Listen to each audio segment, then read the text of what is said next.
అబ్బబ్బబ్బబ్బ! ఏముందండి ఈ paneer bridge curry, తింటే వావ్ అనాల్సిందే. ప్రాసెస్ చూసేయండి.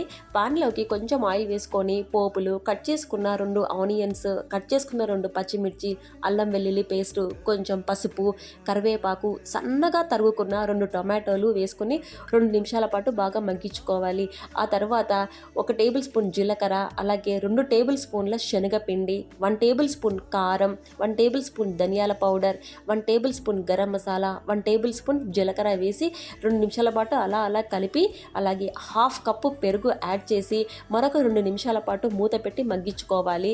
ఇప్పుడు సన్నగా తురుముకున్న పన్నీర్ని కూడా 2 నిమిషాల తర్వాత యాడ్ చేసి కొంచెం సాల్ట్ కూడా యాడ్ చేసేసి 2 నిమిషాలు మగ్గించుకొని కొత్తిమీరతో గార్నిష్ చేసుకొని ప్లేట్లోకి సర్వ్ చేసుకొని రోటీస్తో కానీ చపాతీస్తో కానీ తింటే వావ్ అనాల్సిందే. దీనికోసం రెస్టారెంట్కో ఎక్కడికో అవసరం లేదండి. చాలా టేస్ట్గా ఉంది. మీకు నచ్చితే సబ్స్క్రైబ్ చేసుకోండి.